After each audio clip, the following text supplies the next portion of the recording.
وبه نستعين صلى الله على النبي الكريم.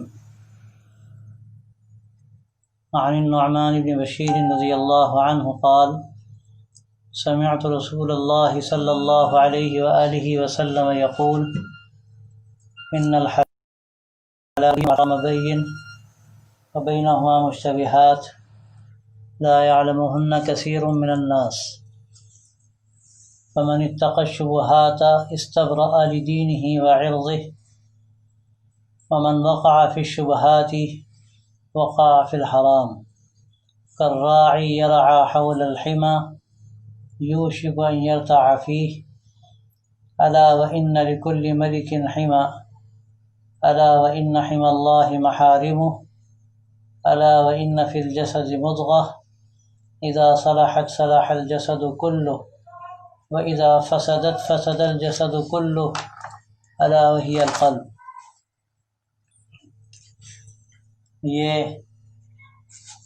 یہ قدر ایک طویل حدیث ہے. اس میں بہت اہم مضمون کو بیان کیا گیا ہے. پہلی بات تو یہ فرمائی گئی ہے کہ حلال اور حرام یہ دونوں بالکل واضح ہیں. حرام بھی کھلا ہوا ہے، حلال بھی کھلا ہوا ہے. قرآن مجید میں اور حدیث میں کی تفصیلات موجود ہیں، اور احادیث میں اور زیادہ وضاحت کے ساتھ وہ ساری چیزیں بیان کر دی گئی ہیں. لیکن کچھ چیزیں ایسی ہیں کہ جو مشتبہ ہوتی ہیں، یہ پتہ نہیں چلتا کہ یہ حلال ہیں یا حرام ہیں، اور ان کو اکثر لوگ نہیں جانتے. اکثر لوگ ان سے ناواقف ہوتے ہیں.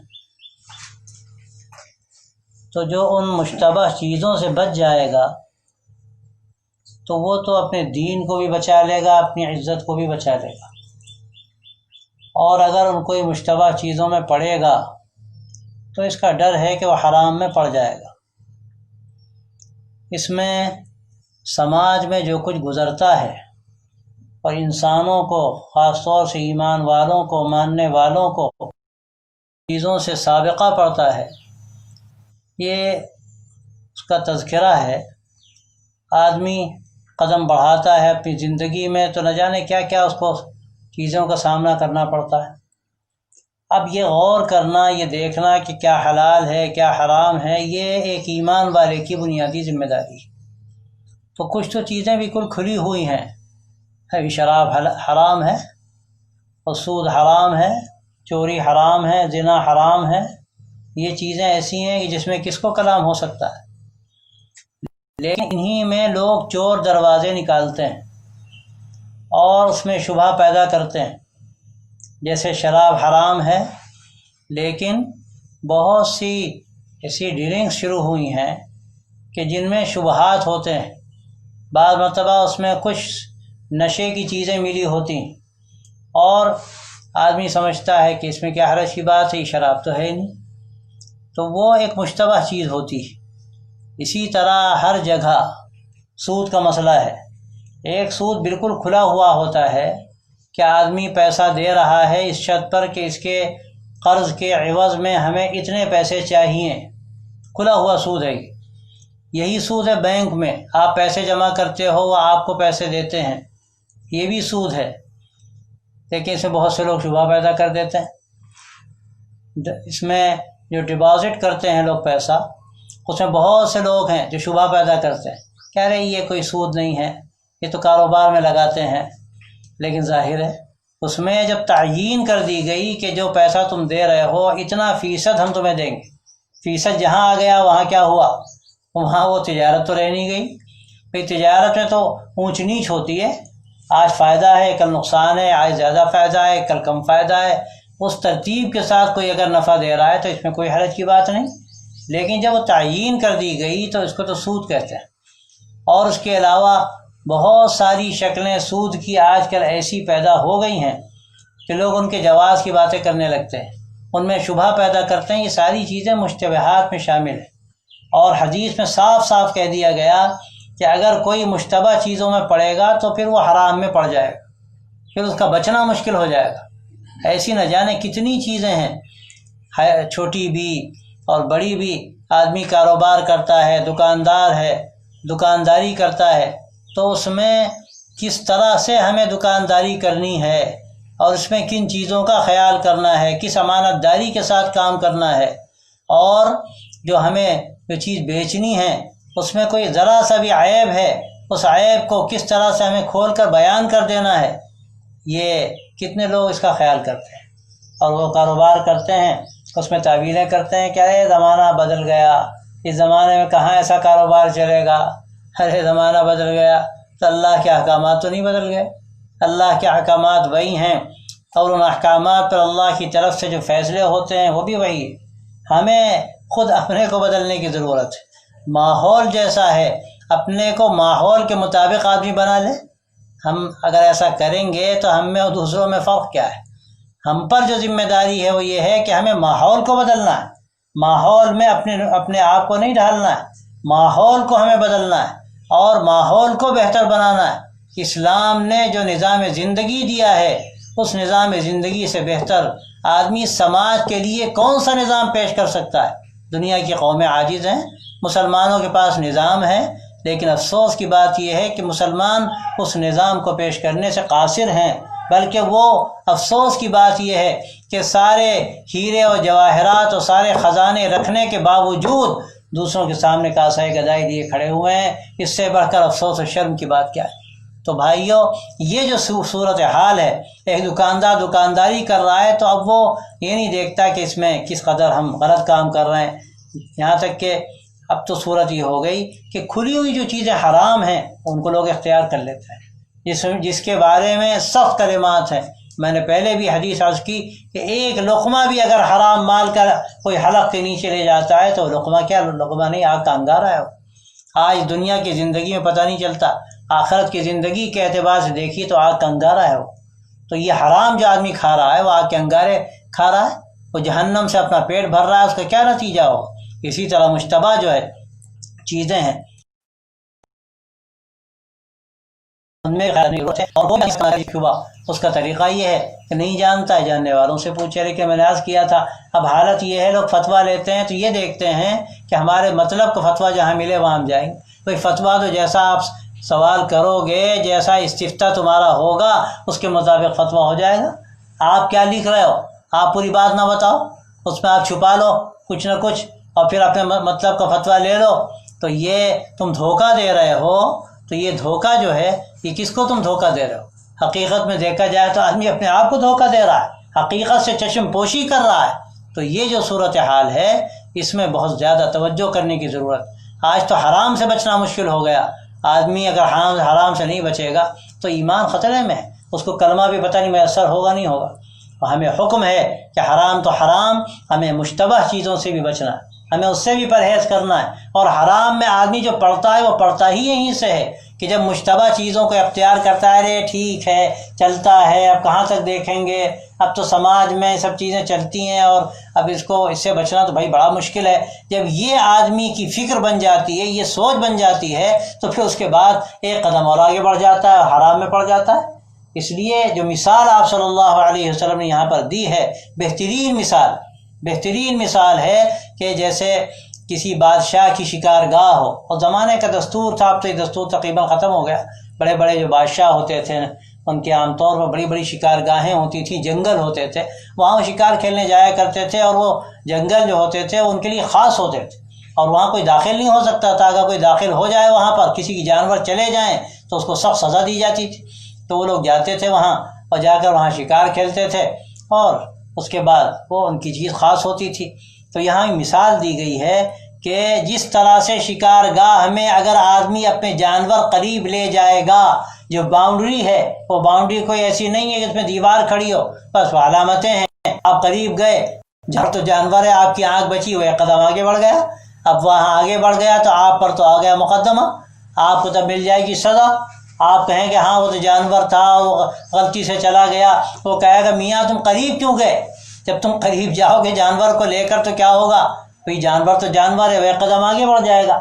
آپ صلی اللہ علیہ وسلم نے مثال دی کہ اگر آدمی یہ سوچے گا کہ یہاں تک تو ٹھیک ہے، اتنا تو جائز ہے، اتنا تو کر لیں، پھر اس کے بعد ہم رک جائیں گے، اس قدر باؤنڈری کے قریب اگر آدمی جائے گا تو باؤنڈری کے پار ہو جانا اس کے لیے کوئی زیادہ مشکل نہیں ہوگا، اور اپنے کو روکنا اور بچانا اس کے لیے آسان نہیں ہوگا، جبکہ قرآن مجید میں کہا گیا کہ ان النفس لامارۃ بالسوء الا ما رحم ربی، کہ نفس جو ہے یہ برائیوں پر آمادہ کرتا ہے سوائے اس کے جس پر اللہ کی رحمت ہو جائے، جس پر اللہ کی رحمت ہو جائے، اللہ اس کے نفس کو کنٹرول کر دے۔ یہ تو بڑی نعمت ہے اللہ کی کہ جس کا نفس کنٹرول میں آ جائے، اور نفس کو کنٹرول کرنے کا نسخہ بھی اللہ کے نبی صلی اللہ علیہ وسلم نے آگے جو جملہ ہے اس میں واضح فرما دیا ہے، اس کی تفسیر عرض کر دی جائے گی، اور یہاں اسی لیے اس کو واضح فرمایا ہے کہ نفس کو کنٹرول کیے ہوئے بغیر حرام و حلال کا فرق کرنا اور حرام سے بچنا، خاص طور سے مشتبہ چیزوں سے بچنا، یہ کوئی آسان کام نہیں، یہ بڑا مشکل کام ہوتا ہے،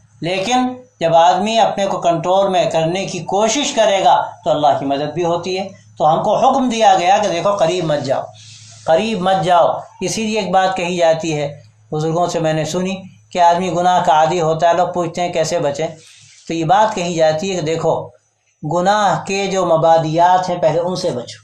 جب تک تم گناہ کے مبادیات سے نہیں بچو گے اور ان اسباب سے نہیں بچو گے کہ جو بعض مرتبہ جائز ہوتے ہیں، اس وقت تم گناہ سے نہیں بچ سکتے۔ اس لیے وہی ہے کہ چراگاہ کے اندر جانے کی ممانعت ہے، باہر تو ہم چرا سکتے ہیں نا جانور، لیکن جو ہمیں مثال دی گئی کہ اگر تم چراگاہ کے قریب پہنچ گئے، وہاں جائز ہے جانا، وہاں کوئی رکاوٹ نہیں، لیکن اب خطرہ کس بات کا ہے؟ خطرہ اس بات کا ہے کہ جانور کو تم روک نہیں پاؤ گے، جانور آگے چلا جائے گا۔ بالکل اسی طرح جو لوگ اپنے کو گناہوں سے بچانا چاہتے ہیں، اس کا طریقہ یہ ہے کہ اس کے جو مبادیات ہیں، اس کے جو ذرائع ہیں، جہاں پہنچ کر گناہ کا خیال آ سکتا ہے، وہاں جانا کوئی گناہ کا کام نہیں، لیکن وہاں پہنچ کر گناہ کا خیال آتا ہے اور وہاں پہنچ کر آدمی گناہ کرتا ہے، تو ایسی جگہوں پر جانا اس کے لیے مناسب نہیں۔ یہ گویا کہ وہاں جانا مشتبہات میں آ گیا۔ اب وہاں اگر جائے گا تو بالکل اسی طرح سے ہے جیسے چراگاہ کے قریب جانور کو لے جائے کہ جانور قابو میں نہیں ہوتا، چراگاہ میں چلا جائے گا، اسی طرح نفس قابو میں نہیں ہوتا، وہ گناہ کے اندر قدم رکھ دے گا۔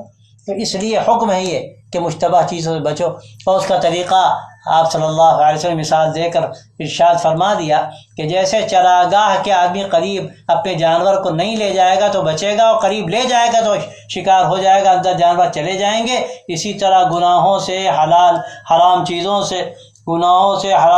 سے بچنا، یہاں تک کہ مشتبہ چیزوں سے بچنے کا آدمی جب اہتمام کرے گا تو اس کے لیے بچنا آسان ہوگا۔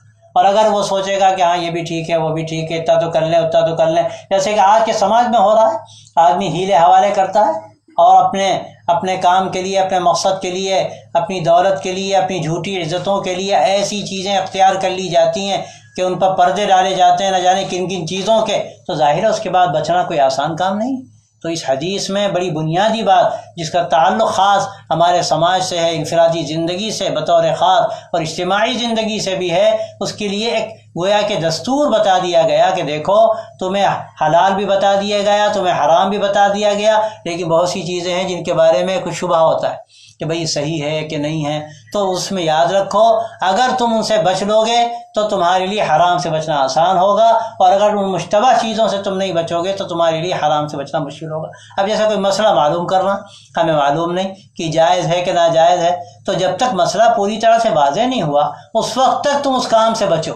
اگر تم نے خدا نخواستہ تم نے اس میں اپنے آپ کو ڈال دیا اور بعد میں سوچا کہ پوچھ لیں گے تو پھر کیا ہوا، ہو سکتا ہے وہ حرام ہو، تم حرام میں پڑ جاؤ گے۔ اسی طرح کتنی چیزیں ایسی ہوتی ہیں خود علماء کے لیے، جاننے والوں کے لیے، جب تک بات واضح نہ ہو جائے اس وقت تک اس چیز سے بچنا ہی مناسب ہوتا ہے۔ بہت سے لوگ کہتے ہیں، تبصرہ کرتے ہیں جو خاص طور سے دانشور طبقے کے لوگ ہیں کہ مولوی تو بہت دیر میں فیصلہ کرتا ہے۔ ایک زمانہ تھا کہتے تھے مائک پر اذان دینا جائز نہیں، ایک عرصہ گزر گیا اور اس کے بعد کہتے ہیں کہ ہاں اب جائز ہے، اب کوئی حرج ہے، نماز بھی ہو رہی۔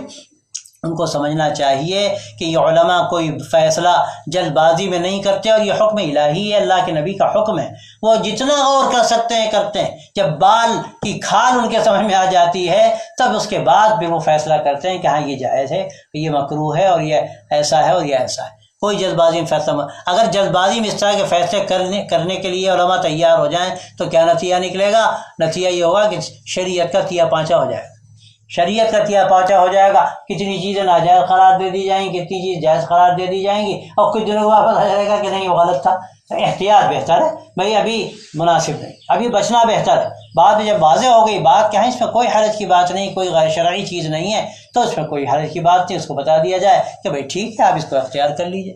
تو یہ ایک ہمیں اصول دیا گیا، ایک مزاج اپنا مزاج بنانے کے لیے ایک ہمیں راستہ بتایا گیا کہ دیکھو حلال بھی صاف صاف تمہارے سامنے، حلال بھی صاف صاف تمہارے سامنے، اس پہ حلال کو اختیار کر لو، حرام سے بچ جاؤ۔ پھر اس میں کوئی حرام میں پڑ جائے تو یہ تو بہت ہی خطرناک بات، یہ تو آخری درجے کی بات، پھر اللہ کی مدد کہاں سے آئے گی؟ جیسے کہ آج ہم مسلمانوں کی صورتحال ہے کہ سود لیں، رشوت لیں، شراب کے نشے میں مسلمانوں کا حال ایسا خراب ہو رہا ہے، مرد عورتیں بھی اس میں مبتلا ہیں، ابھی شراب نہیں تو یہ تعبیری شرابیں ہیں جو اور نشے کی چیزیں ہیں، مختلف ڈرنکس ہیں، اس میں وہ مبتلا ہوتے ہیں، اور نہ جانے کیا کیا خرابیاں ہیں جن کو بیان کرنا مشکل ہے، کھلے حرام میں مبتلا ہوتے ہیں۔ اس کے بعد اللہ کی مدد کہاں سے آ سکتی؟ اللہ کی مدد تو ایسی آتی ہے اپنے ان خاص بندوں پر جو اللہ کے ماننے والے، اللہ کے دین کے پوری طرح سے ماننے والے، اللہ کے نبی صلی اللہ علیہ وسلم کی شریعت کو پوری طرح سے فالو کرنے والے ہی نہیں بلکہ پوری طرح سے اس کو اپنی زندگی میں ڈھالنے والے، ان کے ساتھ دیکھو تاریخ میں ایسی 20 مثالیں ہیں کہ اللہ تعالیٰ کیسی مدد کرتا ہے۔ لیکن آج ہم لوگوں کی زندگی تو عجیب و غریب ہے، عام طور پر آپ تلاش کریں تو 2-4 لوگ مل جائیں گے دین پہ عمل کرنے والے۔ پوری طرح اگر سماج آپ تلاش کرنا چاہیں، اسلامی سماج جہاں دین پر پوری طرح سے عمل ہوتا ہو، وہ کوئی آسان نہیں۔ اس سماج کو بنانے کے لیے ہمیں یہ اصول سمجھنے کی ضرورت ہے کہ حلال اختیار کیا جائے، حرام سے بچا جائے، جو مشتبہ چیزیں ہیں ان میں بھی احتیاط ضروری ہے، ان سے بھی اپنے آپ کو بچایا جائے، تب سماج بنے گا، تب آدمی حرام سے بچے گا، حرام سے بچنا اس کے لیے آسان ہوگا، اور اگر وہ یہ نہیں کرے گا تو اس کا ڈر ہے کہ وہ حرام میں پڑ جائے گا۔ تو یہ جو ہمیں اصول بتا دیے گئے، ان اصولوں کو سمجھنا ہمارے لیے ضروری ہے۔ اگر ان اصولوں کو ہم سمجھ کے چلیں گے تو ہمارے لیے انشاءاللہ راستے کھلتے چلے جائیں گے، اور اگر ان اصولوں کو ہم پیش نظر نہیں رکھیں گے تو پھر ہمارے لیے دشواریوں کا ہمیں سامنا کرنا پڑے گا۔ تو یہ مثال آپ صلی اللہ علیہ وسلم نے دی کہ جیسے چراگاہ ہوتی ہے بادشاہ کی، کہ اس میں اگر قریب آدمی جائے گا تو اندر چلا جائے گا، وہ ایسی جگہ چلا جائے گا جہاں اس کو روکا گیا کہ وہاں قدم نہ رکھنا، اگر قدم رکھو گے تمہیں سزا ہوگی۔ اسی طرح اگر آدمی حرام کے قریب چلا جائے گا یہ سمجھ کر کہ اتنا تو جائز ہے، تو پھر اس کا نتیجہ یہ ہوگا کہ وہ حرام میں پڑ جائے گا۔ جیسے جانور کو روکنا ناممکن ہے، اسی طرح نفس کو روکنا بھی ناممکن ہے۔ ان النفس لامارۃ بالسوء، اس لیے کہ نفس تو آدمی کو برائی کی طرف ہی لے جاتا ہے۔ تو اس مثال سے ہمیں سبق لینے کی ضرورت ہے، اور اپنی زندگی کا جائزہ لینے کی ضرورت ہے کہ ہم کون سے کام ہیں جو ہم کر لیتے ہیں اور نہیں سوچتے کہ یہ صحیح ہے یا صحیح نہیں ہے، بلکہ ہم ذرا سا اغماس کرتے ہیں، چشم پوشی کرتے ہیں۔ تو یہ غیر شرعی طریقہ ہے۔ جو اللہ والے لوگ ہیں ان کی زندگی مشتبہ سے مشتبہ کوئی چھوٹی سے چھوٹی چیز ہو اس سے بھی وہ بچتے ہیں، اور اس کا نتیجہ یہ ہوتا ہے کہ اللہ تبارک و تعالیٰ ان کو پاکیزہ زندگی عطا فرماتے ہیں، ان کی دعائیں قبول ہوتی ہیں۔ حدیث میں آتا ہے کہ قبول ہوتی ہیں، سخت ہوتی ہیں جب آدمی کا لباس بھی حلال پیسے سے ہو، اس کا کھانا پینا بھی حلال ہو۔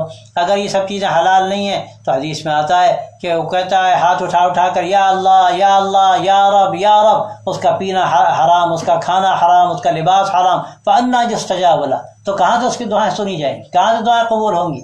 ہم لوگوں کا حال یہی ہے کہ ہم کہاں کہاں جاتے ہیں، کہاں کہاں کھاتے ہیں، ہمارے پاس کیا آتا ہے کیا نہیں آتا، اس کی تحقیق کرنے کی بھی ضرورت نہیں پڑتی۔ تو نتیجہ یہ ہے کہ پھر ایمان کے اندر وہ کیفیت نہیں رہتی، اللہ سے وہ جو محبت و تعلق کا ایک ذوق ہونا چاہیے وہ ذوق باقی نہیں رہتا، اور زندگی ایک دوسرے راستے پہ چلی جاتی ہے۔ تو اس میں خاص طور سے اہتمام کی ضرورت ہے کہ آدمی حرام سے بچے، مشتبہ سے بچے، مشتبہ مال سے بچے، مشتبہ اعمال سے بچے، اور اپنی زندگی کا مستقل جائزہ لیتا رہے، تو انشاءاللہ اللہ کی مدد بھی ہوگی اور ہمیں ایک اچھی زندگی اللہ تبارک و تعالیٰ نصیب فرمائیں گے۔ وآخر دعوانا الحمدللہ رب العالمین۔ اس حدیث میں جو آخری جز ہے وہ اہم ہے، اس کا انشاءاللہ کل تذکرہ کریں۔